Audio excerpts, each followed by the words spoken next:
Halo, assalamualaikum warahmatullahi wabarakatuh. Apa kabar sahabat cerita wawan? Semoga kita selalu diberikan kesehatan dan juga kelancaran rezeki oleh Allah Subhanahu wa Ta'ala. Dan jangan lupa salam satu anco dan salam produktivitas. Baiklah sahabat cerita wawan, kali ini kita berada di petak UD Sunan Farm yang pertama.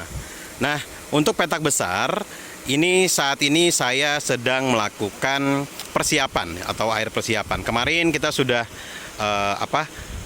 mengisi air sampai dengan ketinggian 100 cm karena kendala benurnya tidak siap atau tidak ready, maka airnya kita turunkan kembali. Dan kebetulan kemarin saya lihat di dalam air ini terdapat banyak sekali hewan-hewan seperti jentik nyamuk, cacing, dan juga yang paling penting adalah saya temukan ikan atau citul ya di dalam petak tambak ini.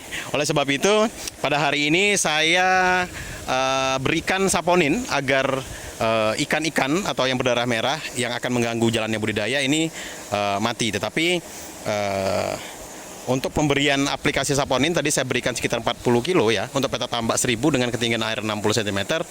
Ternyata si ikannya belum mati. Ikannya masih berenang-berenang. Jadi nanti kita akan lihat ikannya ini sekarang masih mabuk kepayang tetapi tidak mati. Nah, bisa kita lihat ya kawan-kawan ya. Itu ada ikan-ikannya tuh ya. Kelihatannya kawan-kawan ya. Ini ada ikannya masih berenang-berenang tetapi tidak mati. Nah, kemungkinan besok akan saya berikan kembali ya.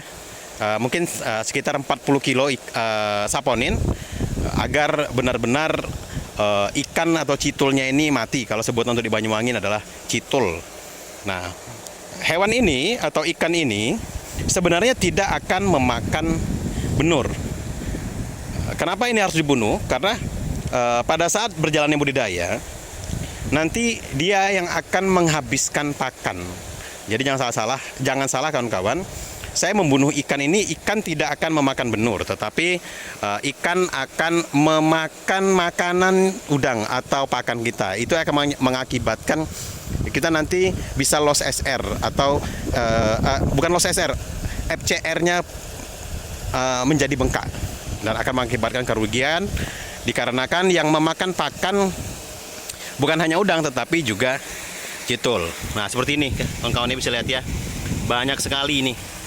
Ini yang akan mengganggu jalan budidaya. Jadi untuk kawan-kawan semua, apabila menemukan ikan seperti ini di petak persiapan, di air persiapan budidaya, maka baiknya kawan-kawan jangan ditebar dulu. Jadi harus diberikan saponin dulu yang jumlahnya mungkin sekitar 10 ppm sampai si ikannya ini atau predator-predator yang mengganggu jalan budidaya ini mati. Jadi kalau masih ada, kawan-kawan harus berikan lagi saponin. Nah, untuk pemberian saponin ini baik sekali dilakukan pada siang hari di saat matahari sedang terik-teriknya seperti ini ya. Matahari sedang terik-teriknya.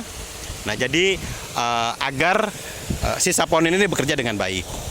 Nah, ini diakibatkan karena saponinnya kurang banyak. Saya pikir 40 kg tadi itu sudah cukup membunuh ikan-ikannya, tetapi kemungkinan jumlah airnya lebih banyak dibanding saponinnya, kemungkinan racunnya tidak bekerja.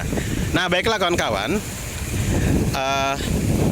petak UD Sunan itu yang kemarin saya share panen ya. Memang agak terlambat saya share panennya. Alhamdulillah kemarin berhasil. Untuk petak kecilnya ini sekarang sudah di usia 35. Nah, ini kemungkinan di akhir Februari akan saya tebar ya. Saya lihat dulu perkembangan seperti apa. Bisa lihat kawan-kawan ya, airnya masih transparan. Ini tidak menggunakan obatan apapun kecuali omia dan juga kaporit untuk tahap persiapannya. Nah, kali ini saya akan membagikan seperti di petak UD Sunan yang kedua. Di petak UD Sunan Farm yang pertama ini, saya di siklus ini tidak menggunakan probiotik. Apa yang saya maksud probiotik, saya tidak menggunakan bakteri, lakto maupun bacillus. Saya hanya menggunakan mineral, saponin, dan juga kapur-kapuran atau omia. Nah, perbedaannya apabila kita tidak menggunakan sistem bakteri, maka kita harus bekerja keras untuk setiap hari melihat perubahan air. Nah, bisa kawan-kawan lihat pada DOC 35 hari ini kita tidak menggunakan bakteri, maka air kita akan mengalami kepekatan yang luar biasa. Ini di kepekatan 25 sampai 30. Nah, hal ini apabila kita tidak agak belepotan mensirkulasi air, maka akan mengakibatkan fatal dalam kesehatan udang. Jadi banyak sekali kawan-kawan apabila air sangat pekat, ini kita harus bagaimana caranya mengencerkan air tersebut. Apabila menggunakan probiotik atau bakteri, maka air tidak akan menjadi pekat seperti ini. Karena ini air sangat pekat. Penyebab kepekatan airnya misalnya karena banyaknya amoniak dan lain-lain. Nah, ini tepat jam 1 siang ya. Ini seharusnya anak-anak sudah pakan, ini tapi kok belum pakan, nanti akan saya minta pakan. Nah, ini setiap habis pakan atau sebelum jam pakan dimulai, maka kita wajib membuang air. Wajib membuang air seperti ini ya, teman-teman ya. Nah, jadi bisa dilihat ya. Jadi sebelum jam pakan kita harus membuang air setiap kali. Jadi sehari 4 kali ya. Tuh bisa dilihat banyak sekali kotoran-kotoran di sana yang keluar. Tetapi jangan terlalu lama-lama karena ini pipa 8 dim ya. Ini adalah pipa 8 dim. Jadi kalau lama-lama untuk peta tanpa sekecil ini nanti luar biasa berkurang airnya. Jadi perlu kawan-kawan ketahui, apabila kita tidak menggunakan sistem bakteri, berarti kita harus membuang air atau sirkulasi air setiap harinya. Nah, ini cukup beberapa menit saja, nanti kita akan tutup ya, mungkin 5 menit, agar amoniak yang ada di tengah-tengah sana bisa terbuang. Karena pada dasarnya adalah udang ini senang sekali dengan perairan yang bersih. Jadi yang dimaksud perairan bersih bukan berarti perairan yang bening ya. Tetapi dalam hal ini kotoran-kotorannya itu harusnya kita buang. Kalau seperti ini adalah warna air dan tidak mungkin bisa bersih. Karena memang sistem dari kita penaburan saponin, mineral dan sebagainya. Kita tutup ya kawan-kawan semuanya.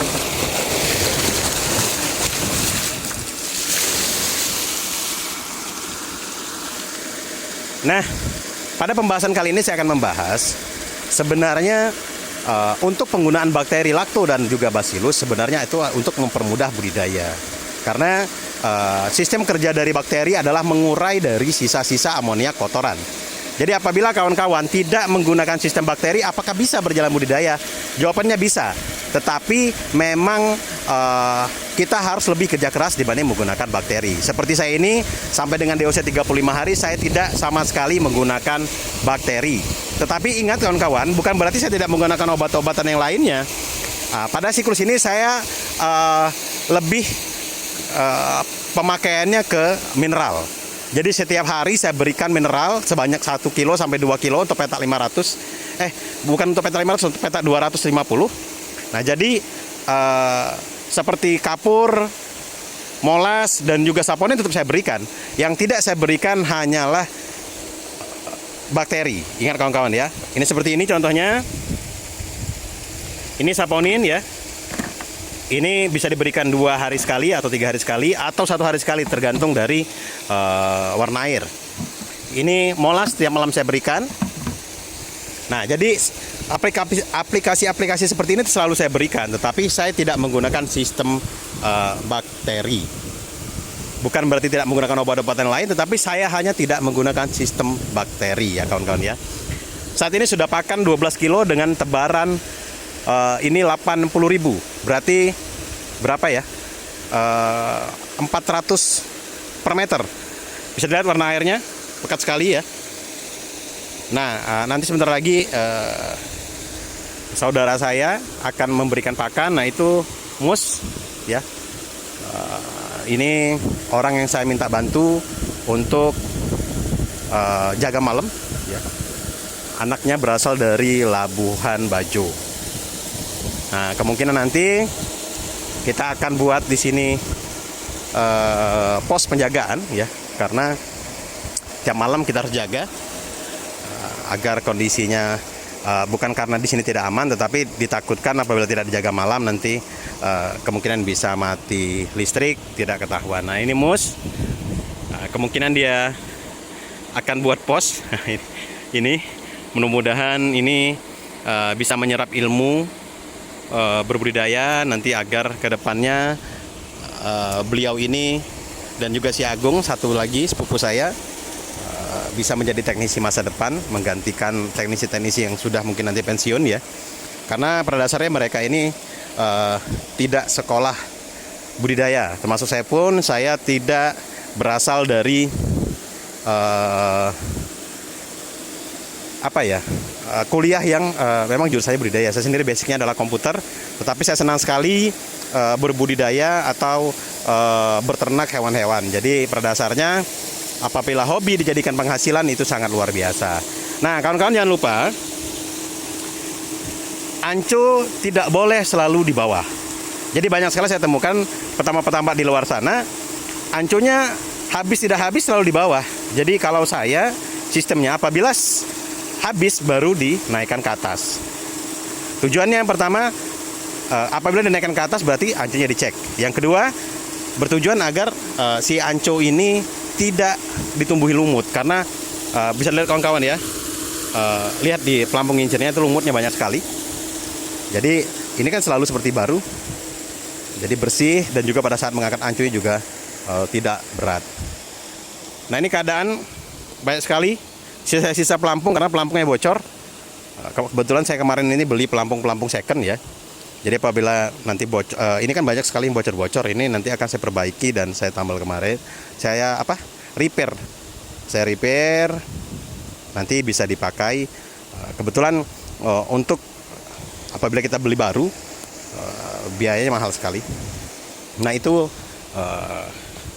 nah di sana bisa lihat kawan-kawan ya. Saya menggunakan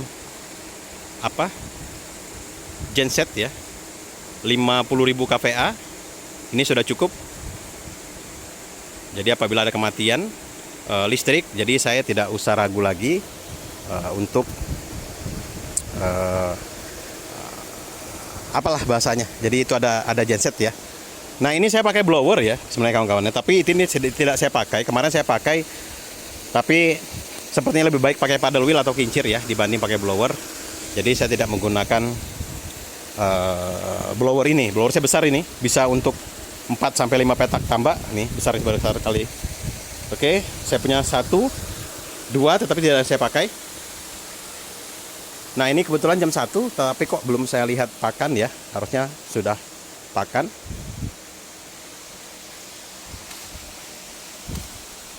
Nah ini lagi pakan. Saat ini 235, kita masih menggunakan pakan evergreen 922 ya Gung ya. 922. Ini masih crumble ya, belum pelet. Nanti di OC 40 baru pelet. Nah seperti ini ya. Kita masih pakai manual. Padahal saya punya auto feeder, tetapi memang lebih enak manual karena anak-anak minta manual. Jadi saya upayakan manual. Nah ini dapurnya untuk makan anak-anak. Itu tempat tidur saya kalau kadang-kadang saya nginep di sini. Dan ini adalah tempat tidurnya anak-anak. Nah karena petak ini kecil, pada saat pemberian pakan saya harus matikan 1 kincir ya. Biasanya kan 2 kincir nih. Tetapi ini hanya untuk petak ini saja, karena apabila kita hidupkan 2 kincir sekaligus, maka dia akan nanti si pakannya ini akan langsung menyentral di tengah. Jadi ini saya matikan selama setengah jam, setelah itu saya hidupkan kembali. Tetapi pada saat udang sudah besar, maka ini tidak akan saya matikan.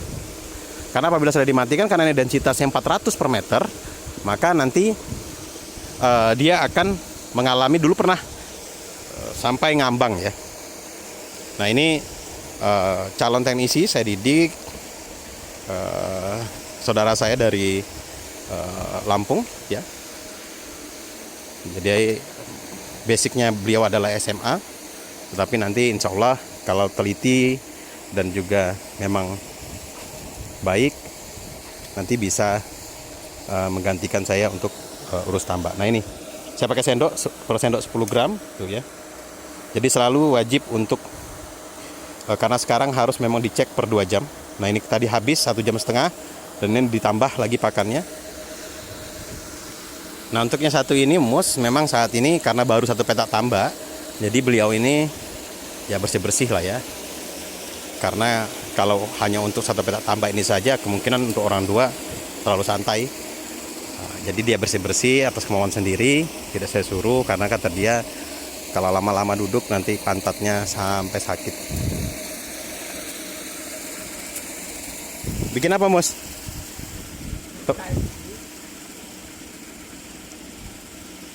Mus apa? Itu aja dulu tuh. Itunya dirontokin aja. Iya, nanti tak bantuin. Nanti di sini dibuat pos ya. Dari atas Mus. Nah, dari atas itu. Nah, rencana nanti kita akan bikin peta yang ketiga ya. Tetapi nanti tidak menggunakan beton karena apa? Mahal. Jadi saya akan menggunakan terpal saja. Padahal di sana sudah ada apa? Mungkin kelihatan ya. Di sana sudah ada batako. Nah, tetapi nanti mungkin kita pakai untuk buat mesh saja lah. Mudah-mudahan ya. Bismillah dari kawan-kawan. Nah, jadi nanti di sini adalah pos tinjau. Jadi apabila di sini 1 peta, itu 1 peta nanti akan kita buat, dan itu 1 peta, maka di sini adalah pos tinjaunya biar nanti baik. Nah, hanya itu yang bisa saya sampaikan pada saat ini kondisi di Sunan Farm yang kedua, yang pertama maksudnya. Nanti pada saat mudah-mudahan ini berjalan dengan sukses ya. Nah untuk pemberian pakannya saya memang tidak anjurkan untuk melempar di tengah ya. Ini hanya di pinggir, karena kalau di tengah dia nanti tiba-tiba sudah di sentral. Karena pada dasarnya udang ini menunggu, bukan seperti ikan kejar pakan. Kalau udang kan menunggu. Untuk 1 petak tambak perlu 2 anco ya, biar akurat ya. Ini 1 anco, itu 2 anco. Jadi budidaya itu kita harus teliti, kita harus cari ilmu agar kita membudidayakan udang mendapatkan cuan, bukan membudidayakan udang tetapi tidak mendapatkan keuntungan. Oke, salam profit selalu, dan jangan lupa subscribe terus channel saya. Saya akan bahas tentang apa-apa saja yang saya lakukan di setiap hari kegiatan untuk agar suasana tambak menjadi tempat penghasilan, dan selalu semangat untuk pembudidaya udang faname Indonesia. Jangan patah semangat, selalu junjung tinggi sportivitas seperti olahraga ya. Nah, jadi keberhasilan ada di tangan saudara-saudara, bukan di tangan saya ataupun di tangan teman-teman yang lain. Jadi untuk ilmu berbudidaya udang faname tidak ada batasnya. Setiap siklus selalu berubah secara teknik ya. Suhu, cuaca pun akan berubah. Jadi tidak ada rumus budidaya udang yang sifatnya adalah tetap. Jadi kita selaku jadi manusia ciptaan Tuhan harus selalu berusaha, bukan seperti membuat sepatu, harus ada lem, harus ada ini. Jadi sepatu tetap budidaya adalah bagaimana Anda mengembangkan pengetahuan dan paham atas perilaku udang di tambak. Oke, saya akhiri. Wassalamualaikum warahmatullahi wabarakatuh. Salam 1 anco. Jangan lupa subscribe.